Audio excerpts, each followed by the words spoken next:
didn't have the right grass either, so that didn't help. Who knew? Who knew? Who knew? And it doesn't end there. It doesn't end there because we were cutting it wrong. And not only that, we were rolling it wrong. Football, sliced and diced with Sedgemoor FM and Somerset FA. Welcome to Sliced and Diced, where we have open and honest conversations about football. I'm Neil Fellows from Sedgemoor FM. And I'm Paul Coltman, marketing consultant for Somerset FA. So before we get into talking about today's topic, just let me give you a very quick invitation. If you're a fan of a local club, or a player, or a club official, or in any way involved in local football, then you want to subscribe to this channel and hit the bell to get notifications of all of our latest uploads as and when they drop. On this channel, you'll also get some local interest stories and the occasional music related video too. Hello there, my name's Paul Coltman and welcome to Slice and Dice. We have open and honest conversations about the world of grassroots football in and around the Sedgemoor area. I'm joined today by Ryan and Nick, and we're going to have a conversation about Taunton Town Football Club. We are. So, Nick, where do I start? where do you want to start? Start with telling us who you are and what your role at Taunton is. Okay, so my name is Nick Rickards. I've kind of two roles. I'm the station announcer, the stadium announcer. I'm also the chairman of the Supporters Association as well. And it's in that role I'm kind of getting involved with the day-to-day running of it more so than the announcer side of things. As part of that, you sit on the committee and the board as part of that role as well. I sit on the board as an observer. Yeah. And then our treasurer has just been elected onto the board as well. So there's two of us that go to the board meetings, and then we have. She certainly has more of a say than I do, but I have a say, and luckily I do get listened to as well. But it's a start from our point of view. So before we get into the nitty gritty of Taunton Town and all of the exciting things that's going on, tell us a bit more about the supporters committee and what their role in it is. Well, the Supporters Association oddly was set up, was encouraged by Kevin Sturmey, who at the moment is suspended CEO. We can't really go into that, but he was at that point chairman. But he encouraged the Supporters Association to be set up because he wanted them to be his voice against the board members that he was fighting against. Chris, who was the chairman, decided after that he didn't want anything to do with it, and there was nobody else who wanted to be chairman, and here I am, kind of thing. So what we've done is we've decided to work closely with the board to try and make sure that the club has a kind of a future. Rather than us go off and do our little thing and throw our toys out of prams and things like that, we've worked closely with them proactively rather than acting against them, kind of thing. And I think it's worked in both the club's favour, their favour and our favour as well. No, definitely. I don't know about you, Ryan, I've definitely seen stuff around the social media and the activities that you've been doing, so I think it's positive and it's not new. Lots of clubs have those types of organisations within them, but I think you're doing some great stuff. Yeah, well, see, they didn't. Well, they did originally, and then it folded, and they didn't have one. So we've decided to try and sort of make it similar to what it was before. There's a lot of work to be done because of everything that's gone on since the start of the year with Kevin and the situation the club found itself in with no money and no games and everything else.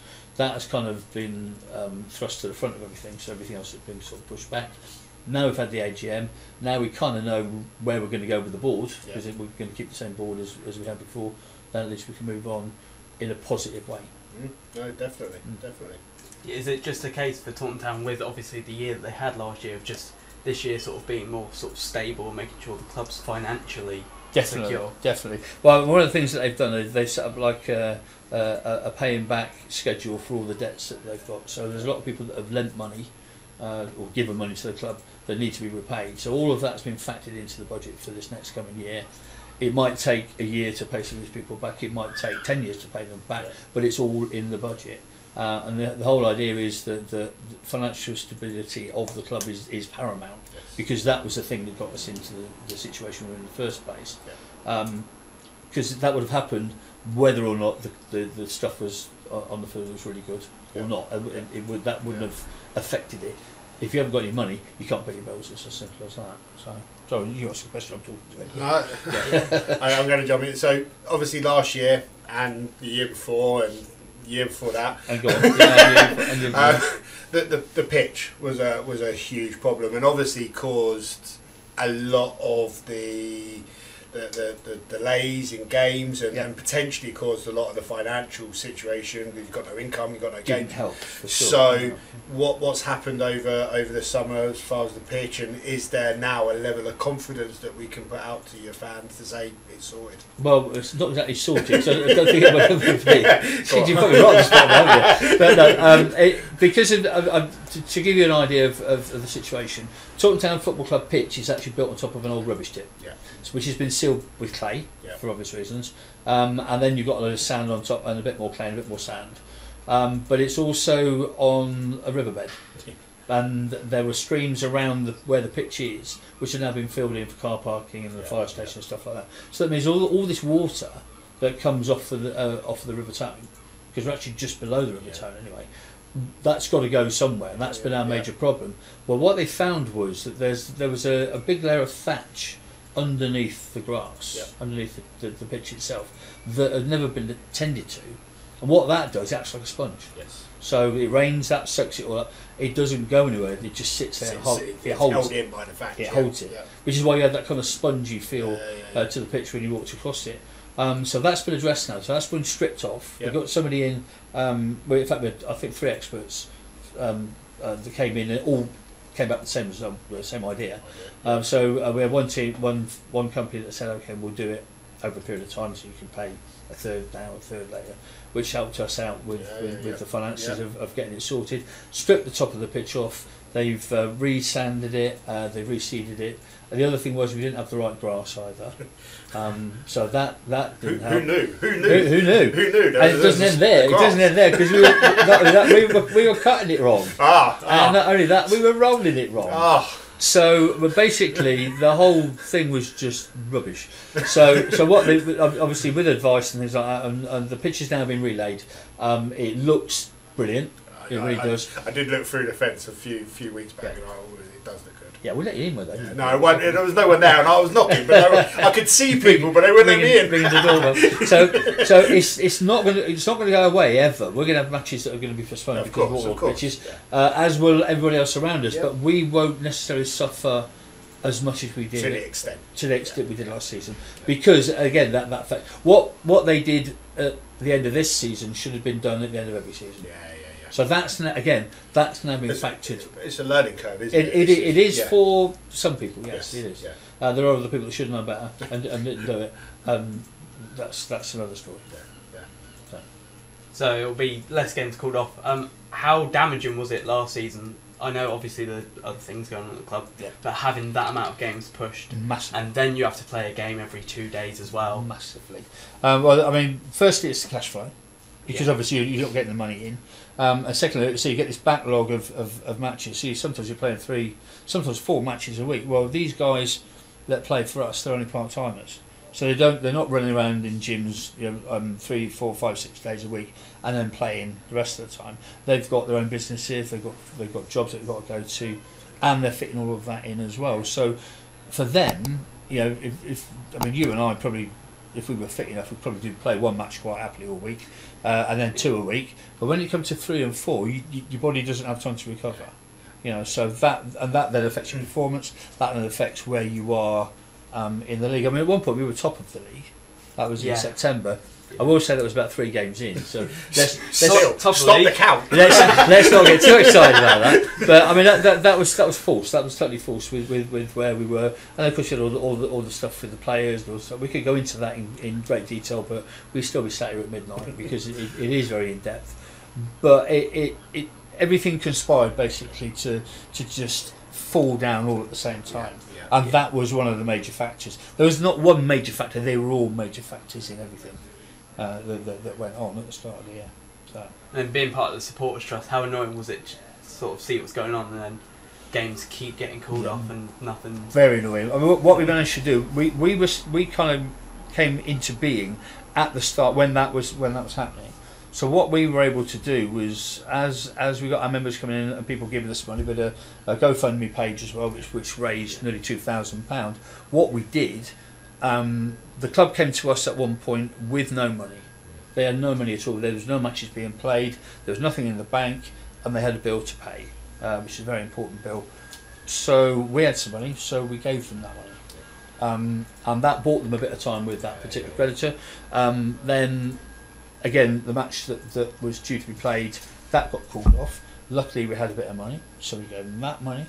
And then the week after that, we played a game, and between the revenue with that and the revenue that we were able to give them again, that cleared that debt, which is quite a hefty debt. But that then gave them the breathing space to carry on. But the club was in that sort of dire situation at that point that anything could have happened without that tiny. It was a massive injection of cash, but overall it was. But that one injection, just to buy that bit of time, was enough to give that kind of, to start the ball rolling in the right direction, kind of thing. So looking ahead to this season then, Yep. with smiles on our faces, Absolutely. and positive feelings in the air. Mm-hmm. Pre-season looks to be going really well. Yep. Some very entertaining signings from what I've seen. I've watched 2 or 3 games now, and looking forward to next Wednesday in the delayed Premier Cup final. Yeah. How's the atmosphere around the ground? How's the new manager settling in, the new players? Well, Rich is making all the right noises, Yep. doing all the right things. We have a squad of just over 20, I think, altogether. What he's doing is focusing on, because he's got a very small budget to work with, and that was part of the deal when he first took over.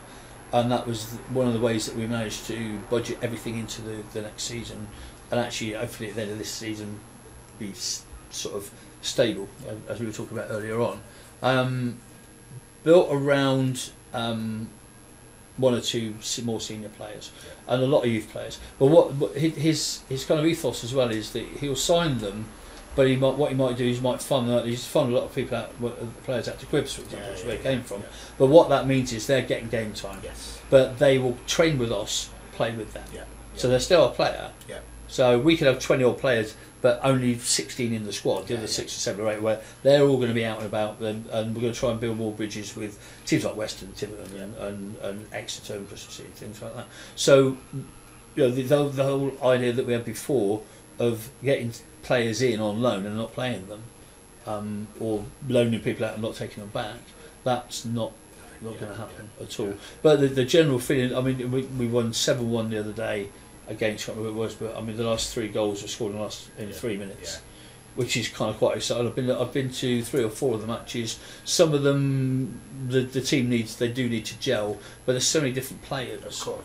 But that's what pre-season's for. This is the thing. I think he needs to find out who he wants in his 16, and who he would then have as his basic 11, if you like, because it's now 11 and 5 on the bench, isn't it? So, which is a good thing, because he can then at half time he can completely change half the team, which would then completely change the shape of everything, and we could slot the opposition. No, you said fingers crossed. Thank you so much for sort of shining a bit of light on everything that's going on at Taunton. If you've enjoyed this episode, then please subscribe to the channel and remember to hit the bell to get notified about all of our latest uploads. Also, if you would like to get some extras from within the studio, like memes that we don't usually share anywhere else, a regular newsletter and access to our best of archive, then please follow the Patreon link in the description.